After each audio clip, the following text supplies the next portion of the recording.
Good morning, Tottenham fans. Another few days has gone, which means another match for Tottenham. And again, we probably ain't going to be able to rotate many players because we're down to the bare bones. You know what? I normally look forward to these kinds of games, but since our away form is so dreadful, I think it's only 4 wins in 2024 or something like that. And, the way we keep performing against these low block, low opposition sides, I'm not looking forward to this game at all at the moment. And I want to be more optimistic. I really do. But because of the lack of depth we have now and these players playing every 3 days, it's going to be very, very difficult. I want to talk about the players that we have got missing, the players that are injured, the players that are suspended.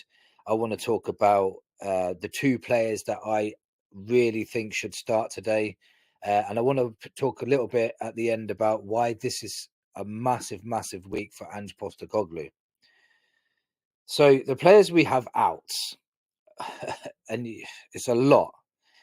We have in defence alone. We have Vicario, Romero, Van de Ven, and Davis, all not available for this game. That's four of your back, not four of your back four, but four of your defence out for this game. Then you move to up front, and you've got Odegaard, Richarlison, and Moore all missing as well. Then you've got midfield. Bissouma and Bentancur are both banned for this game. So that's a massive, massive chunk of your squad. So when people are saying it's using injuries as an excuse, please tell me what other side has got this many injuries and dealing with it well. I think the Gooners lost Odegaard and didn't win for 4 games when they lost one player. So, they lost Gabriel and they've been drawing every game since. Imagine if Arsenal lost 8 of their key players. We'll see a massive difference in them, wouldn't we?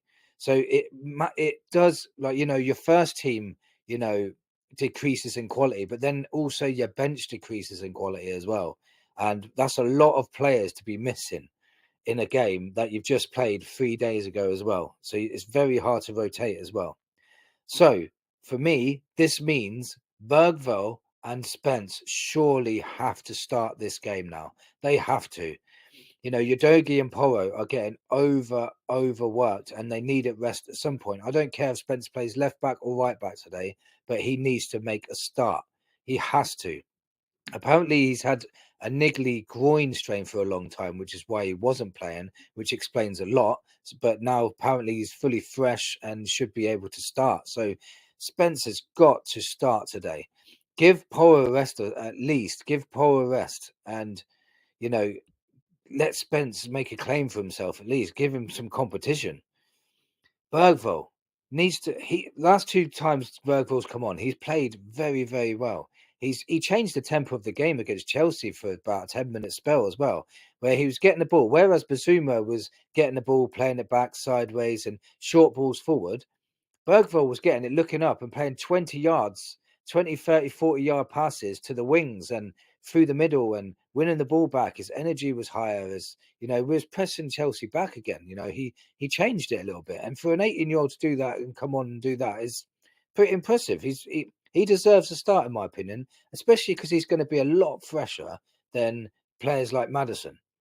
So, Maddison could start. The midfield could be Kulu, Maddison, Sarr. I'll get into the predicted lineup in a bit, but Bergvall and Sarr should definitely be starting. So my predicted lineup, we're going to have Forster in goal, and Forster has been playing very, very well lately. I haven't seen much of a drop off from Vicario. Even his ball playing out has not been, it's not been that bad. It's not been scary. It's been okay.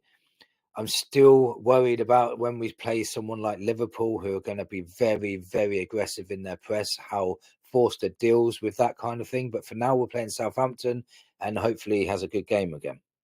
At right back, I would play Jed Spence. Hopefully he gets a start. He should start, hopefully.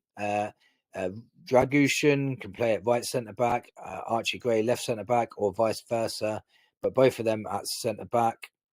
Gray was looking very assured. He was targeted against Rangers, but he held his own, in my opinion.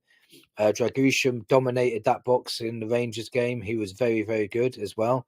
And left back, it's going to have to be Udogie. We've literally got nobody else, but I'm just hoping that, he can get a rest at some point.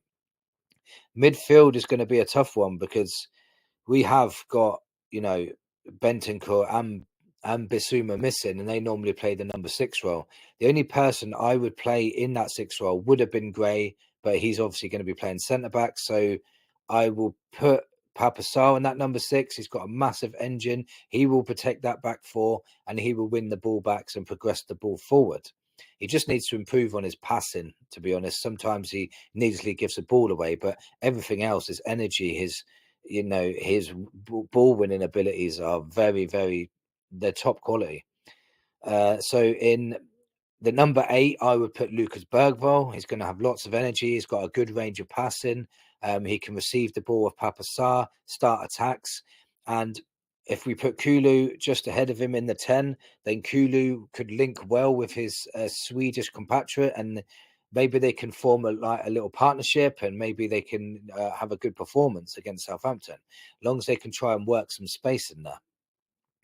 Then on the right-hand side, we play Brennan Johnson. Brennan Johnson, for me, has got good numbers. If you looked at just his numbers, you'd think, wow, he's a handy forward. But then if you looked at his performances, he's not given us a lot more than the finishes he's given us. He scored 10 goals this season, got 2 assists, so his numbers are great. We can't complain about that. But he needs to help out the right back a lot more than what he's doing. And I think he left Porro exposed many times this season already. And that's something he needs to work on. And another thing he needs to work on is taking on your man, Johnson. Take on your man and put the ball in. Just do that. That's your job as a winger. Just do that. You're doing well with your goal score, and just try and improve on that as well. On the left-hand side, I'm going to give it to Sonny. Sonny has been okay this season. The reason why people say Sonny's not at it this season is because he's not at his top level, and his top level is world class, in my opinion. He's still giving good performances, but not the performances we know of Sonny. So hopefully today he has a good record against Southampton. Maybe he can change that today. And then up front, I would put Dominic Solanke. Solanke's work rate is amazing. He's getting goals now. He's got assists. He just needs more. People need to provide more for him to get more goals. Like Johnson and Sonny need to put more balls into him. He will score a lot of goals. That goal that he scored against Chelsea, when Johnson whipped it in and he got in front of his defender and scored, he just needs that. If he keeps getting that, he'll score a lot more goals. The front three need to put away their chances now, because it's putting more and more pressure on our back line because the ball keeps coming back. We need to put away these chances. Put away these chances, and we'll win this game today. If we let Southampton into this game and let them grow in confidence, they played very, very well against Liverpool, and they will punish us. So we need to be on top of our game with our pressing, with everything today. This is a massive week for Ange Postecoglou. If he fails to win against Southampton and he goes out of the cup against Man United on Thursday, remember, we can't rotate again on Thursday. We ain't going to be able to. It's going to be very difficult. But if these 2 games, he goes out of the cup and loses to Southampton or draws Southampton, the Spurs fans are going to be very angry. But in my opinion, it's very, very difficult for Ange Postecoglou to play with half a squad and try and play 3 games a week. It's very, very difficult. And you can blame the transfer window all you like, but nobody could have foreseen this many injuries. It's insane how many we're getting. I'm not using this as an excuse, but it does factor. It is a factor. You have to factor this in. Any other team would struggle with this many injuries. Look at Manchester City. They've got less points than us in the last 8 games. Less than us.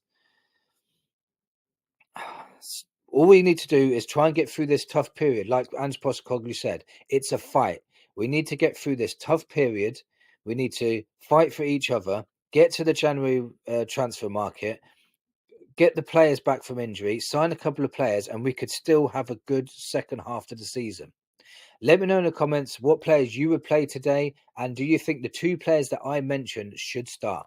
And come on, you Spurs.